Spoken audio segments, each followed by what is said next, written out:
Buenísimo, pues bienvenidos a la tercera serie de Descafeinemos la corrupción. Hoy estamos juntas Estefanía y Adriana y pues otra vez agradecemos muchísimo a IntelliJuris, a Marcos, a Pérez de Hacha, a todos por darnos este espacio y sobre todo queremos agradecer la participación de nuestro super invitado, bueno, de nuestros dos super invitados, uno de los cuales nos avisó que yo tenía un problema de conectividad, entonces se va a conectar en unos momentos, pero Jaime Chávez Aló nos está visitando desde el extranjero, entonces muchas gracias por tomarte el tiempo de estar con nosotros, de platicarnos y pues más que nada, el día de hoy vamos a tocar cómo está el panorama internacional en el combate a la corrupción.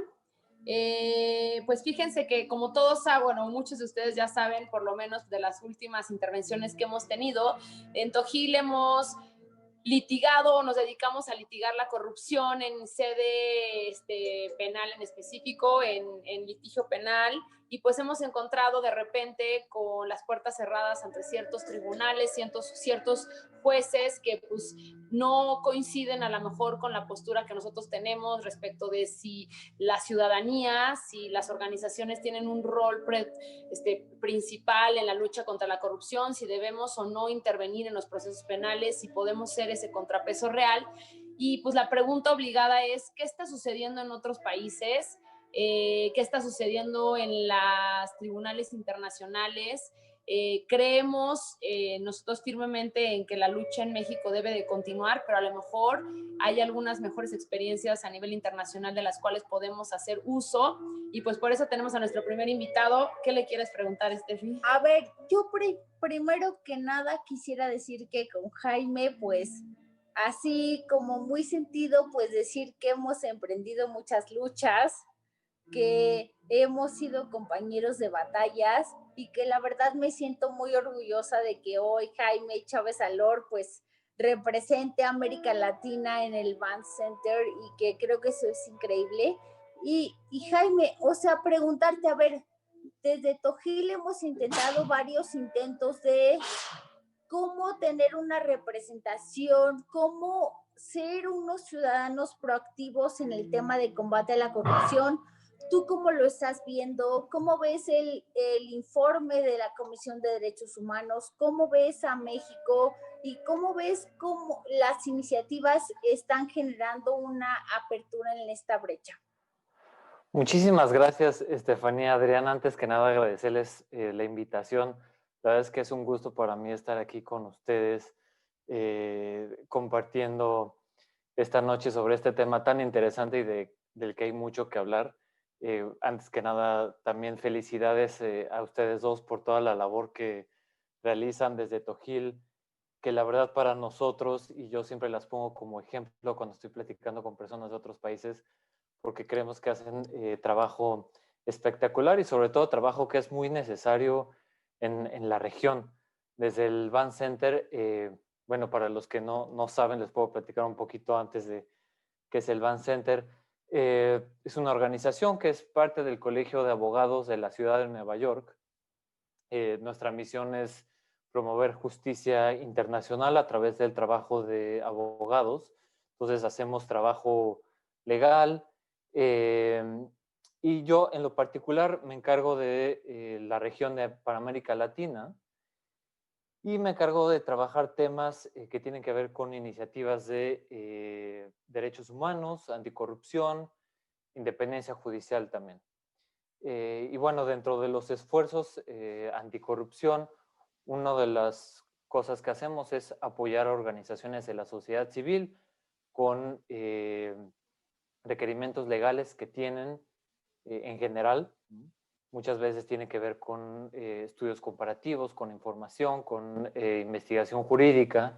Y nosotros llevamos a cabo esto de la mano con firmas internacionales, de las que están basadas en Nueva York y en otros países en la región, por supuesto.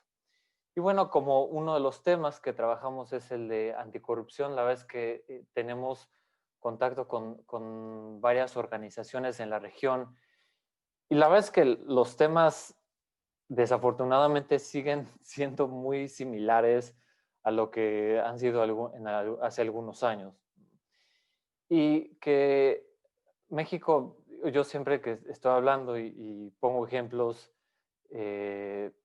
siempre sale México y no necesariamente por cosas malas. Creo que México tiene grandes avances dentro de la región, muchas cosas en las que se le pueden poner como ejemplo.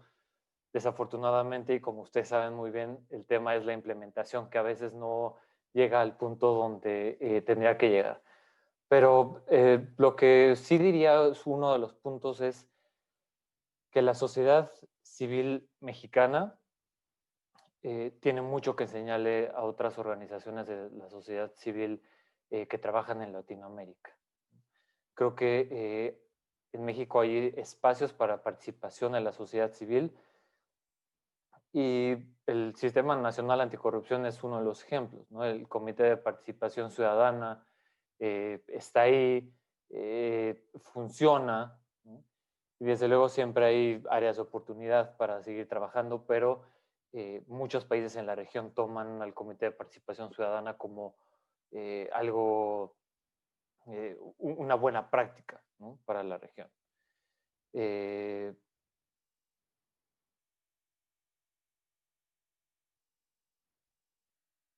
Perdón, pensé que me iban a decir algo. Y bueno, como parte del trabajo del Van Center, también estamos ahora viendo con organizaciones de la sociedad civil que están en la América Latina, que están buscando nuevos mecanismos para estudiar temas anticorrupción y sobre todo para llevar a autoridades casos, ¿no? Y uno de los trabajos que estamos haciendo en la región tienen que ver con el Triángulo Norte, en Guatemala, Honduras, El Salvador, que las tres han tenido mecanismos internacionales de combate a la corrupción, dos apoyados por la ONU, uno apoyado por la OEA, y que pues han tenido resultados distintos. En El Salvador y en Honduras continúan las misiones, en Guatemala a finales del año antepasado, ya estoy muy confundido con los, no, 2019, a finales de septiembre de 2019, la CICIG terminó el mandato, no se le renovó el mandato en Guatemala y quedó pues como un caso de estudio muy interesante, el qué funcionó en la CICIG, el qué no funcionó, que tuvo grandes resultados. También la CICIG estuvo funcionando en Guatemala muchos años.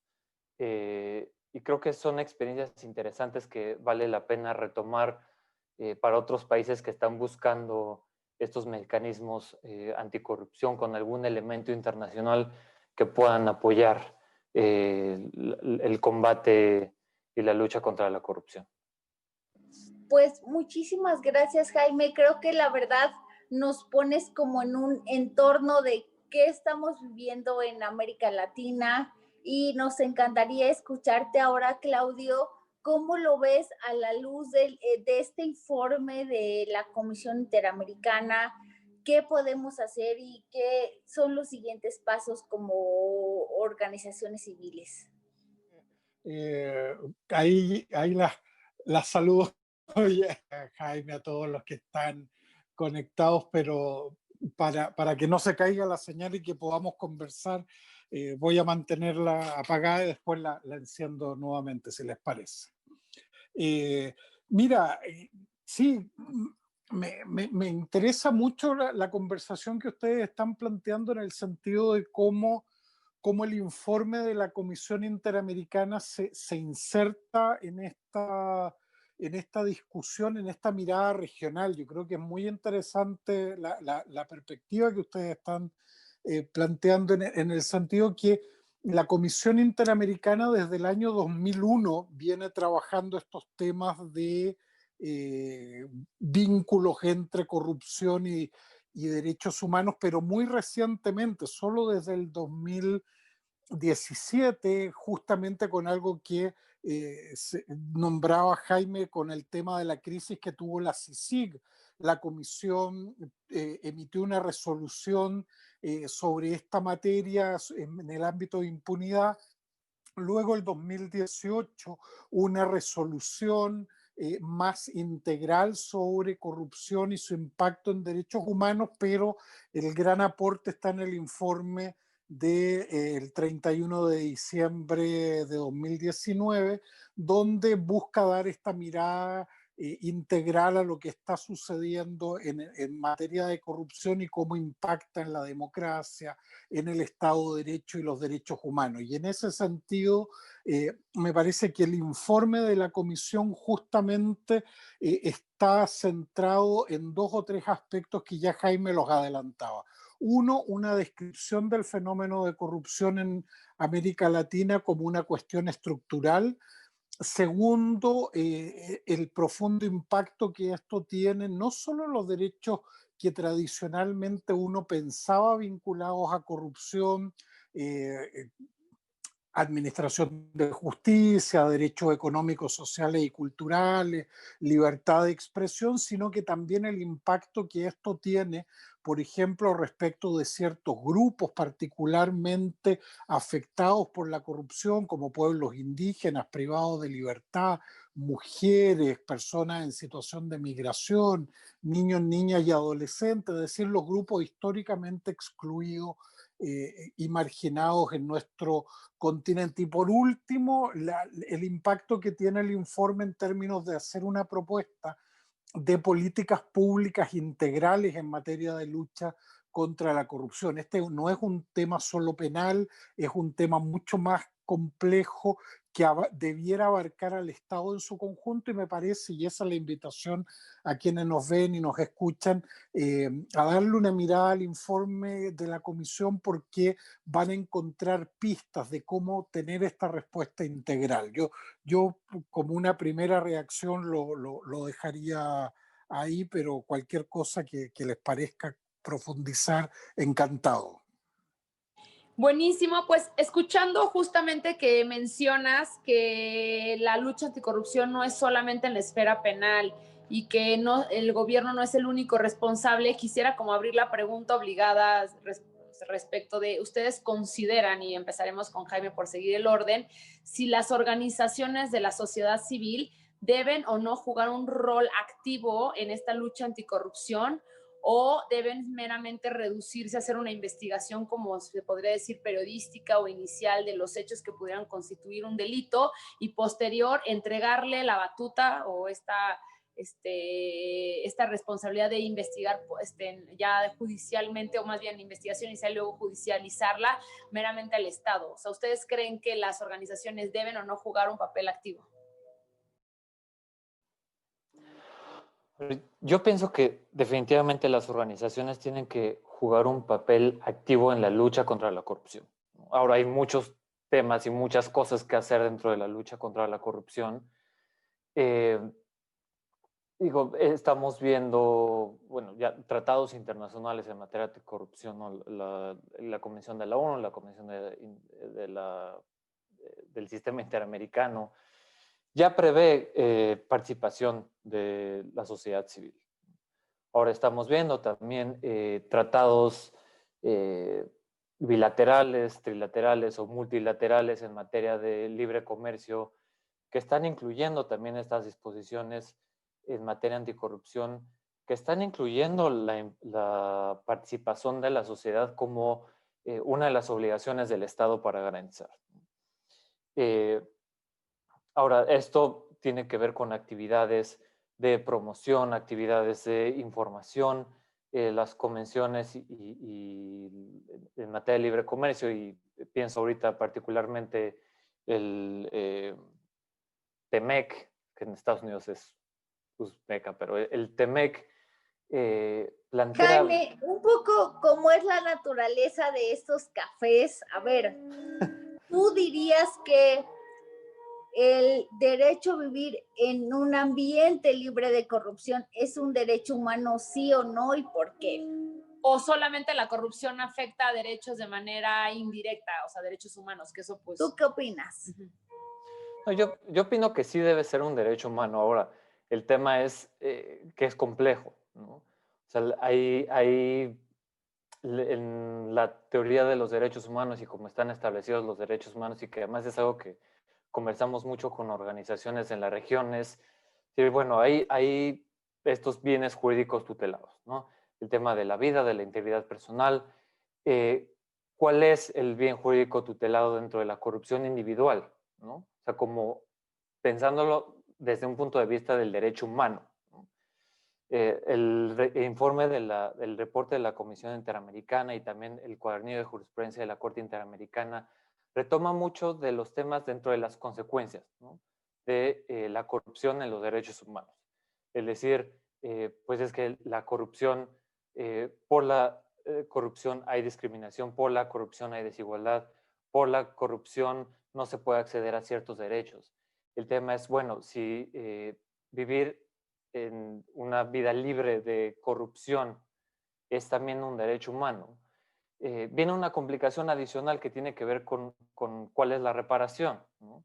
Y que es algo que algunas organizaciones se han enfocado mucho y lo han estudiado desde el punto de vista de decir, bueno, si hay una desaparición forzada o hay un acto de tortura, yo puedo ir al sistema interamericano y pedirle, y ya sé cuál es esa reparación específica, ¿no? Y que tiene que ver mucho con personas en lo individual. Pero si hay un acto de corrupción, ¿cuál es la reparación que le estoy pidiendo a grandes rasgos a la Comisión Interamericana? Y que es donde la Comisión y la Corte ya empiezan a tener un poco de problema, de decir, bueno, es que puede haber garantías de no repetición, puede haber obligaciones de política pública, pero no necesariamente a las personas en particular. Entonces, digo, creo que es una discusión interesantísima, porque tiene muchas implicaciones. Fantástica. Creo que tu opinión nos abre como una vertiente muy clara del tema. Claudio, ¿tú cómo lo ves? O sea, ¿tú crees que podemos entender cómo la comisión de un hecho de corrupción como una violación directa a un derecho humano, o crees que es más bien la comisión de un acto de corrupción una consecuencia de una violación a un derecho humano? ¿Y cómo crees que lo entiende el informe? Mira, acá hay varias opciones. Yo creo que eso es bien interesante empezar a abrir la mirada. Es decir, hasta ahora los organismos, tanto la Comisión, la Corte, pero también los órganos de Naciones Unidas, lo que se han enfocado es en cuando el fenómeno de corrupción es un antecedente, llamémoslo así, un antecedente remoto de una violación de derechos humanos. Por ejemplo, la persecución contra periodistas o dirigentes medioambientales y otros donde obviamente muchas veces la afectación a la vida, a la integridad de esas personas puede tener un antecedente en la corrupción y en las investigaciones que ellos están haciendo en ese ámbito. Por ejemplo, otra cosa es cuando, como un caso que vio la Corte sobre adopciones ilícitas de niños y niñas en Guatemala, ya hace un par de décadas atrás, en el caso Ramírez con Guatemala, la Corte básicamente lo que dice es que hay un contexto de corrupción que permitió estos actos ilícitos de las adopciones. Lo que no ha dicho todavía ninguno de los órganos es lo que tú planteas, es decir, que la corrupción sea directamente la fuente de la violación de derechos humanos, o sea, en sí el ilícito que se le atribuye al Estado y genera responsabilidad. Pero perfectamente eso es posible, es decir, que no lo hayan dicho hasta ahora los órganos no quiere decir que eso no pudiera establecerse en un caso. Perfectamente podemos pensar en situaciones como derechos económicos, sociales y culturales, o en el ámbito de los derechos electorales o administración de justicia, donde la corrupción podría ser considerado directamente el acto que produce violación de derechos, un poco conectándolo con lo que ustedes decían antes.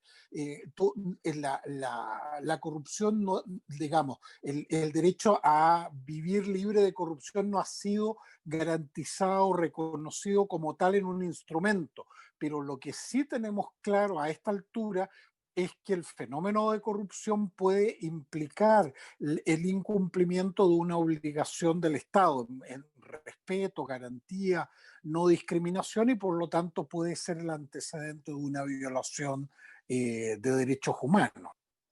Muchas gracias, Claudio. Y mira, creo que aquí un poquito de nuestro auditorio conoce que nosotros hemos pues seguido esa visión que presentas.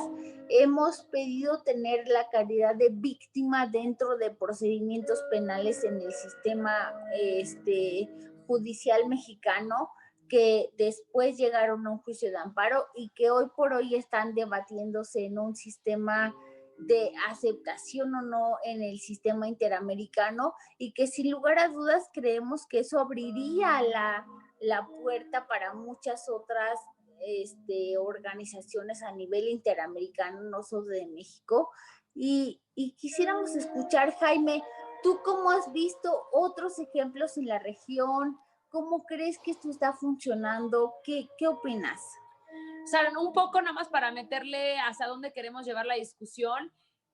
Grandes de las preocupaciones que nos han mostrado, por ejemplo, en sede judicial respecto de por qué Tojil debe o no representar a las víctimas de corrupción, por qué Tojil, o sea, representa como un riesgo, o sea, el impedimento principal que hemos visto es qué sucedería si estuvieran tendríamos nosotros ese derecho a la reparación del daño, seríamos nosotros sería la organización la que recibiera como esos recursos que fueron desviados. No sé si ustedes nos podrían contar un poco qué sucede, y yo sé que estás muy familiarizado con el sistema americano. ¿Qué sucede en Estados Unidos? ¿Hay alguna legislación específica? ¿Tienen legitimidad los estados, por ejemplo, México, donde en Estados Unidos pueden reclamar que alguna empresa que tenga sede en Estados Unidos haya sobornado o haya hecho actos de corrupción en otro estado? ¿Qué pasa con esa reparación del daño y cómo se ha justamente solventado esa problemática? Pues no, definitivamente es un tema complejo, ¿no? Y te lo pongo más complejo y regresándome tantito, pero no me pierdo del punto. Es decir, el tema de la corrupción como una violación per se de derechos humanos tiene mucho que ver con el tema de la afectación, ¿no? Entonces, creo que todos podemos estar de acuerdo con que la corrupción genera afectaciones. El tema es en dónde se está viendo esa afectación, ¿no? Y creo que eso me lleva al siguiente punto, que tiene que ver con lo que dicen ustedes, las implicaciones de participar y las consecuencias como reparación del daño, ¿no? Y déjame ponerte un ejemplo para salirme un poco de lo de México, pero para ilustrarlo un poco en el máximo, ¿no? Que es el caso de Venezuela, en el que también hemos trabajado algunas cosas.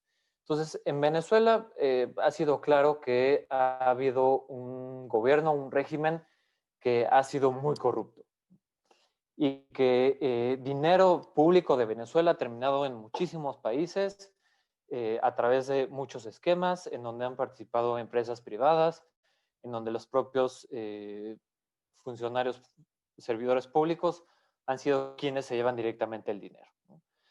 Ahora, hay organizaciones de la sociedad civil en Venezuela que están tratando de encontrar mecanismos para que estas personas responsables de estos delitos de corrupción puedan no solo enfrentar la justicia, sino recuperar algunos de los activos que se han llevado de Venezuela, porque son muchos miles de millones de dólares, que sobre todo en el marco de una crisis humanitaria, pues es fundamental que se pudieran tener para hacerlo. Está el régimen de Nicolás Maduro, y el año antepasado, ha estado el tema de que si Juan Guaidó, como presidente de la Asamblea Nacional, es también el presidente en funciones, porque en las últimas elecciones en las que Maduro ganó no se reconocieron. Entonces tienes la problemática donde, donde hay organizaciones de la sociedad civil que están yendo a países a investigar dónde hay activos de Venezuela, o sea, de dinero público. Para estas organizaciones de la sociedad civil tratar de constituirse como víctimas o afectados, dependiendo del régimen jurídico, para que se puedan congelar los activos y que estos activos pudieran regresar a Venezuela de alguna manera. Uno de los problemas es, bueno, pero supongamos que el país acepta eso. Luego esos activos se congelan, esos activos pasan por el proceso que tengan que pasar conforme al derecho doméstico y a quién se los van a dar. Entonces, algunos gobiernos que decían, bueno, yo reconozco al gobierno de Guaidó, tal vez podría darlos al gobierno de Guaidó. Y el obstáculo en algunos de los países era, bueno, pero es que, o sea, tú como organización de sociedad civil venezolana estás diciendo que tú tienes derecho a ser participante en este proceso, porque tú estás representando a una sociedad que es víctima de los actos de corrupción, pues te tendrá que estar dando el dinero a ti. Pero yo no te puedo dar el dinero a ti, porque el dinero se lo tendría que estar regresando a las arcas del presupuesto del gobierno de Venezuela, que eso pues tendrá que ir al régimen de Maduro y tú no, lo que quieres es que no haga eso. Entonces, es una serie de complicaciones y que hicimos un estudio muy interesante y no estoy seguro en este momento si eso es público, porque, digo, fue para esta organización de la sociedad civil como cliente. No, pero lo voy a revisar porque si se puede, me gustaría compartirlo. Porque hicimos un estudio comparado de varios países en el mundo de cómo podría funcionar este esquema para ver cómo se podría hacer esto, ¿no? Y en el tema de Estados Unidos, pues también es diferente y no soy experto para nada en el tema de Estados Unidos. Pero en lo que hemos visto de la interacción de países de América Latina con Estados Unidos es que, digo, la sociedad civil definitivamente no tiene esa participación, ¿no? Y hay casos en los que Estados Unidos inicia procedimientos penales o civiles, porque también la vía civil en Estados Unidos es importante para estos temas, pero no hemos visto organizaciones de la sociedad civil como principales actores en estos temas. Buenísimo, pues muchísimas gracias. Sí, justamente creemos que uno de los retos principales que tenemos posterior a este reconocimiento de víctima en su caso sería qué sucederá con la recuperación de los activos y queremos un poco abonar a esa discusión. Claudio, no sé si tú tengas como las mejores experiencias de qué ha sucedido en otros países, las organizaciones, cómo han logrado. Sabemos perfecto que una de las preocupaciones principales es si regresamos los activos desviados a ese país, pues caerán manos otra vez de la gente que fue corrupta, el gobierno corrupto. Entonces, esa es una preocupación principal. Entonces, el segundo paso es estas organizaciones que están a nombre de toda la sociedad como luchando por, pues tampoco creo a lo mejor que pues la gente va a decir por qué ellos y no otra organización. Entonces, ¿cuáles han sido las mejores experiencias que hemos visto a nivel internacional? Sí, mira, ahí hay dos cosas que a mí me gustaría comentar. Una muy breve sobre el tema de quiénes son víctimas y por lo tanto quiénes están legitimados para actuar. Yo creo que México tiene una combinación bien compleja en esto, porque por una parte tiene un sistema procesal que es muy limitado en términos a quienes pueden acceder y qué representación hay que invocar para poder actuar en el sistema jurídico mexicano. Pero por otra parte está la ley de víctimas también en México que de alguna manera permite ampliar la idea de quiénes son víctimas, es decir, la idea de víctimas directas, víctimas indirectas, víctimas potenciales, es una cuestión que yo creo que si lo juntamos con la definición que la Comisión Interamericana da de corrupción, que es amplia en el sentido que implica también un quiebre institucional, hay buenos argumentos como para plantear este tema de una ampliación de quienes son víctimas de los casos de corrupción y por lo tanto quienes han sufrido daño y deben ser reparados. Ahora, en la recuperación de activos, sin lugar a duda, uno de los desafíos grandes que tienen esta temática. Yo diría a quienes les interesa esto. Hay que mirar el caso de Perú. El caso de Perú en la época de Montesinos Fujimori es la experiencia, yo creo, más interesante, no solo a nivel regional, sino que una de las más interesantes a nivel mundial, de que se logró recuperar una parte, no todo, pero una parte importante de los recursos que se habían desviado por esta dictadura ahí de Fujimori. Y en ese sentido, luego a dónde vuelve y quién es el beneficiario final. En el caso de Perú es interesante porque crearon un fondo donde de hecho la lucha contra la corrupción en Perú se financió con los recursos de la corrupción y en eso fue interesante. Ahora, ¿dónde tenemos un déficit? En que eso no llega finalmente a quien debió haberse visto beneficiado por esos recursos que se desviaron, es decir, el hospital que no se construyó, la mala atención en el sistema educacional, por poner algunos ejemplos, en el sistema de salud o en las obras públicas. Y en ese sentido yo creo que hay que empezar a trabajar en diseños que permitan que los recursos que se vuelvan a los países terminen en las manos que debieron haber terminado siempre, que es, en definitiva, en la del Estado para satisfacer derechos humanos. Y eso yo creo que todavía es una cuestión donde no tenemos muy buenas experiencias como para copiar, sino que más bien es un camino que va a haber que recorrer juntos y juntas desde ahora en adelante.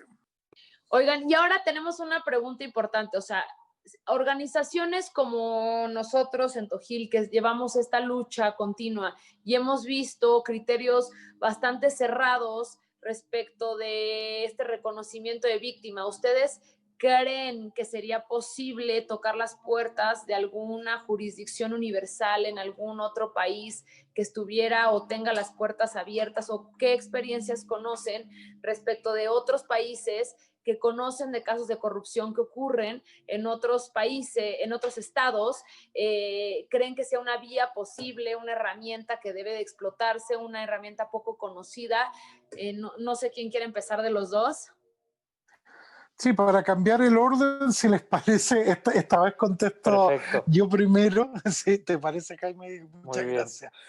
No, yo miraría ahí nuevamente una experiencia que está vinculada con el caso de Perú, que fue cuando Montesinos, que era la mano derecha de Fujimori en la dictadura y que también fue uno de los artífices de todo el sistema de corrupción que se hizo prácticamente del Estado peruano, cuando Montesinos huye de Perú, se fue a Panamá. Y en Panamá justamente la amenaza fue iniciar un proceso de jurisdicción universal. No se concretó porque ante el riesgo de que esto ocurriera, Montesinos vuelve a Perú y dice: prefiero enfrentar la justicia en Perú que fuera del Perú. Pero yo creo que marca algo interesante y es ver esta posibilidad, y creo que en Estados Unidos hay muy buenas posibilidades de explorar estas vías, que tiene que ver con considerar la corrupción hoy día un equivalente a lo que era o sigue siendo la piratería internacional. Es decir, cuando hay piratas pueden ser perseguidos en cualquier lugar. Cuando hay criminales de lesa humanidad pueden ser perseguidos en cualquier lugar. Bueno, la corrupción yo creo que tiene todos los elementos como para constituir uno de estos crímenes, y en ese sentido hay que, me parece, explorar la vía de la jurisdicción universal en esta materia. Puede ser que las primeras veces no vaya bien, pero no tengo duda de que se va a ir avanzando a nivel internacional en esa línea. Yo completaría diciendo que Digo, es una excelente pregunta y lástima que no hemos terminado, pero estamos trabajando un reporte justamente en eso, en el tema de jurisdicción universal eh, para este tipo de casos. Y no está precisamente enfocado en corrupción, pero a grandes rasgos violaciones a derechos humanos, porque digo, hay países en los que se ha hablado mucho sobre jurisdicción universal, sobre todo en los países europeos, con temas de atrocidades que acontecieron en países africanos.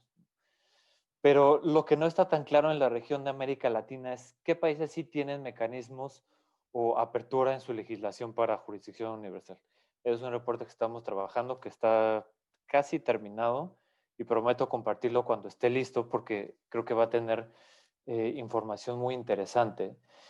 Pero lo que sí te diría es, o les diría, es que los mecanismos de jurisdicción universal desafortunadamente se han ido acotando y en los últimos años ha habido reformas para limitar ese tema de jurisdicción universal, ¿no? En España, que era uno de los países que activó varios de estos mecanismos en su momento, tuvo una reforma, me parece que en 2014, igual y Claudio se acuerda muy bien, pero para limitar esto, ¿no? Porque se dieron cuenta que la jurisdicción universal estaba teniendo implicaciones muy complicadas a nivel político. Reino Unido también tuvo una reforma para limitar esto. Y en Estados Unidos ha sido curioso porque a la vez que se han emitido algunas leyes de carácter definitivamente extraterritorial que podrían equipararse a algo como jurisdicción universal, como es ¿cómo se llama? La ley de protección a víctimas de tortura. Eh, También, aunque la ley es amplia en su redacción y que permitiría llevar ciertos casos como de jurisdicción universal, la interpretación de las cortes en Estados Unidos ha sido limitarlo, pidiendo una vinculación específica con el país.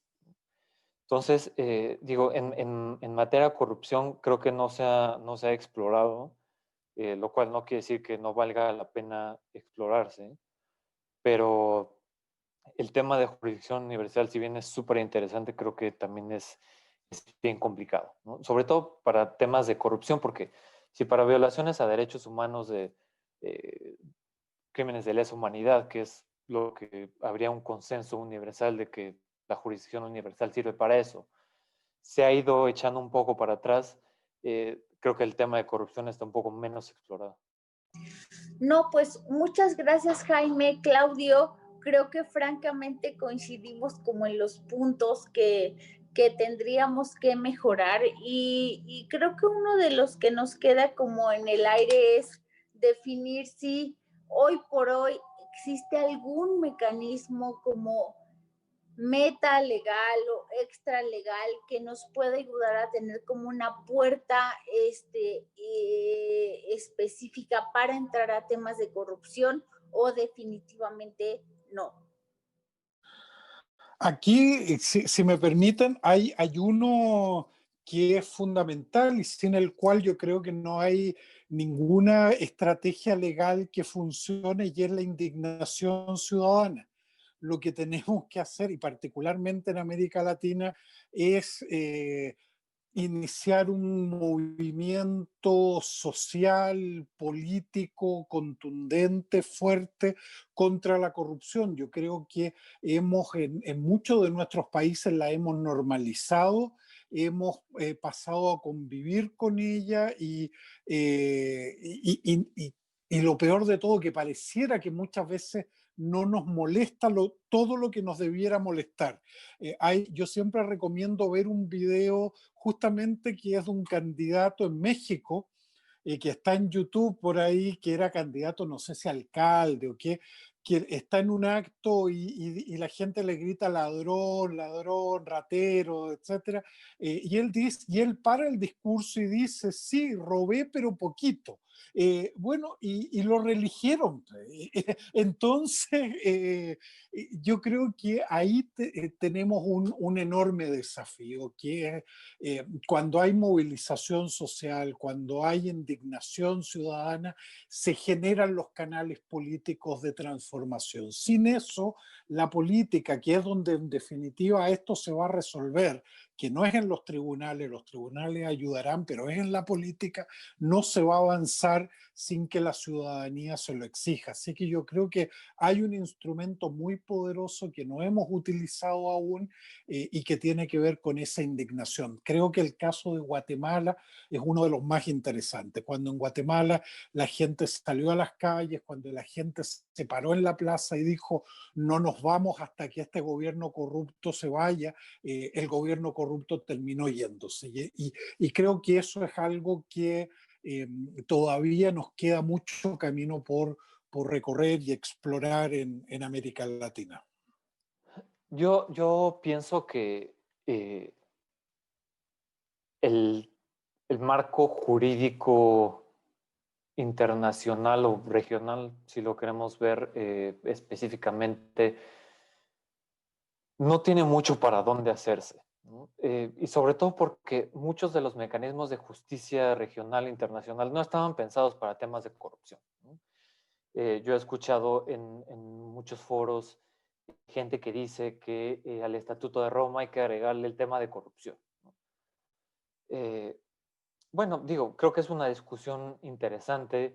Creo que cuando se habla de la Corte Penal Internacional hay que hablar también de los retos y de los desafíos que tiene la Corte Penal Internacional, de cómo ha funcionado en algunos casos, de cómo no ha funcionado en algunos casos, que tiene muchísimas críticas a nivel internacional también, ¿no? Pero se está viendo cierto movimiento hacia buscar un tema de un mecanismo regional, ¿no? Se ha hablado de una Corte Interamericana contra la Corrupción, que se me hace una idea muy interesante, ¿eh? Pero al mismo tiempo empiezan los cuestionamientos de que el sistema interamericano de derechos humanos no ha sido la panacea y no ha logrado erradicar las violaciones a derechos humanos, ¿no? Si bien ha sido un mecanismo importantísimo en la región y ha sentado precedentes que han servido a nivel universal, es una discusión, ¿no? ¿Cómo podría funcionar uno de estos mecanismos? Y sobre todo por el tema que mencionaba Claudio, que es que nada de corrupción se va a mover sin voluntad política. Y por eso mismo creo que concuerdo con el punto de que es momento de buscar mecanismos innovadores en los que definitivamente la sociedad civil tiene que tener una participación muy activa. Y retomaría también el punto de Guatemala, porque creo que los mecanismos, estos de justicia, que se han implementado en Guatemala, en El Salvador y en Honduras, si bien con resultados distintos en los tres, pero yo creo que uno de los puntos en común ha sido que han creado en estos países, en la población de estos países, la concientización, la conciencia de que sí es posible combatir la corrupción, de que sí es posible tener a presidentes, expresidentes, exsecretarios de Estado, ministros, o sea, me refiero a ministros, secretarios de Estado, ¿no? En la cárcel, ¿no? Procesados y en la cárcel. Y esto ha sido una combinación muy extraña de voluntad política, de mucha presión de la sociedad civil, ¿no? Presión también de actores internacionales. Y en Guatemala, por ejemplo, reclaman mucho que la CICIG se fue o permitieron que se fuera porque la comunidad internacional dejó de presionar tanto. En particular, Estados Unidos dejó de presionar para que la CICIG se quedara. Entonces, creo que es una serie de factores, pero este empuje de sociedad civil y de mecanismos innovadores creo que es fundamental. No, pues la verdad que Jaime, Claudio, creo que es como alentador escucharlos porque francamente en este momento en México pues el panorama es sumamente complejo. Tenemos como por un lado una nueva ley de la Fiscalía General que pretende anular todos estos mecanismos. Tenemos una fiscalía que no ha dado entrada a esos mecanismos y tenemos como una sociedad civil que creo que tampoco ha sabido entrar. Entonces, creo que sí estamos como en un punto muy importante de inflexión y que nos encantaría escuchar el cómo sí. O sea, no solo cómo rompemos esos mecanismos, sino cómo sí hacemos que lo que está en ley se traduzca en realidades efectivas para los casos, para los ciudadanos y escuchar otras perspectivas. No sé, Adri, ¿tú cómo lo ves? Sí, justamente, o sea, hablando ya como del tema y utilizando nuestros últimos 10 minutos que nos sobra, queríamos como preguntar, a ver, en México tenemos el último año una retórica o unas acciones tendiente a buscar el esclarecimiento de hechos probablemente de corrupción respecto de altos funcionarios que detentaron incluso secretarías de Estado. Ahora, lo que ha pasado recientemente es que ahora resulta que todos van a estar acogidos a un mecanismo de colaboración de testigos colaboradores. Mi pregunta concreta es, y pareciera que nosotras, sociedad civil, hemos levantado la voz diciendo, creemos que hay una disposición explícita que impide que se le dé esta criterio de oportunidad, esta colaboración de testigo a los casos de interés público, y pareciera que el gobierno está haciendo caso omiso. Ellos pensarían que están haciendo una buena labor porque están queriendo llegar a un eslabón más arriba, no entendemos cuál, porque son secretarios de Estado, ¿a quién estaba más arriba?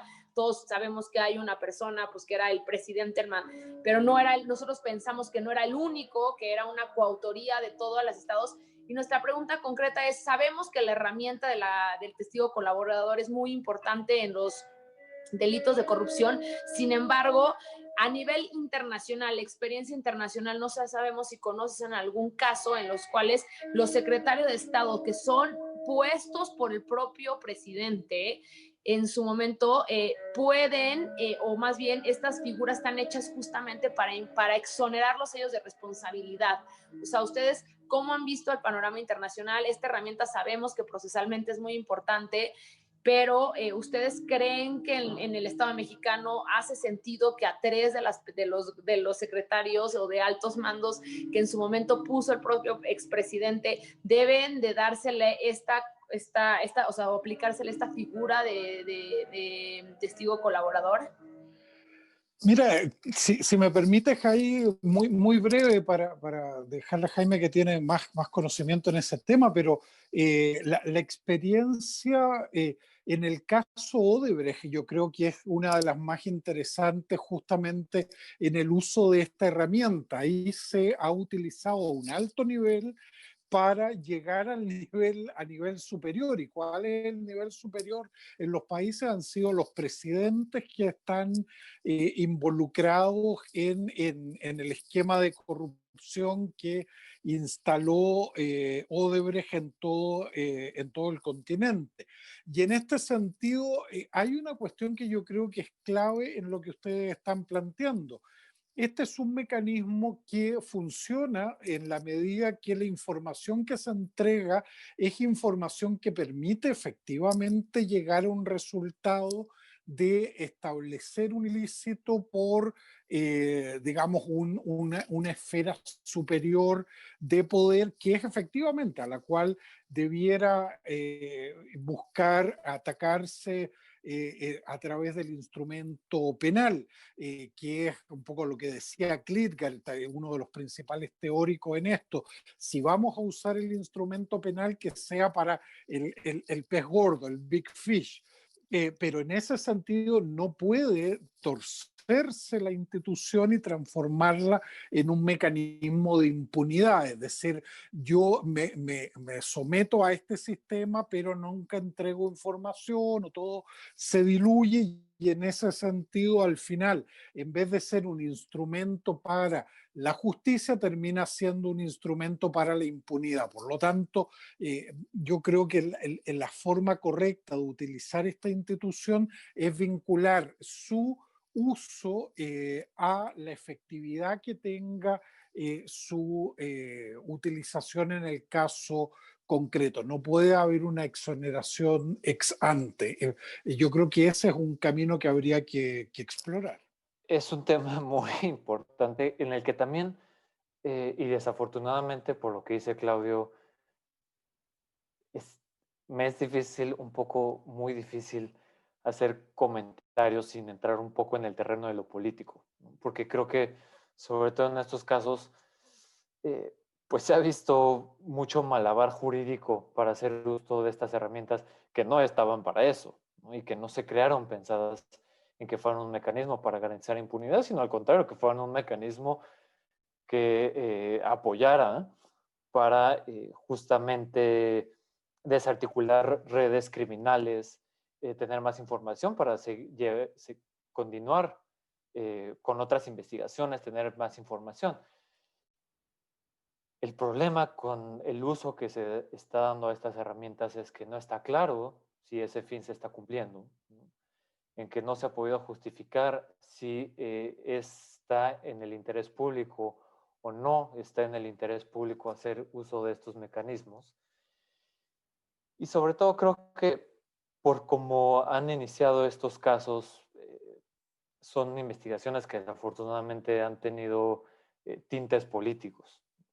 Entonces, hay una falta de legitimidad y una desconfianza ciudadana natural cuando estas investigaciones se realizan de esta manera tan aislada, ¿no?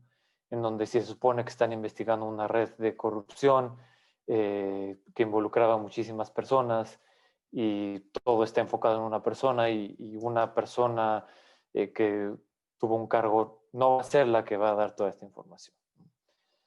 Entonces creo que es un tema pues bien complejo, pero definitivamente el uso político de mecanismos de justicia en México y en otros países es un problema, ¿no? Y en otros países es súper común y nosotros lo hemos visto muchísimo, que se utilizan estos salidas que permite el sistema penal o en el que simplemente se reforman las leyes penales para crearlos, para generar impunidad. No hemos llegado a ese punto, pero... Pues bueno, creo que Jaime, Claudio, sin lugar a dudas, creo que coincidimos que nos preocupan los mismos puntos.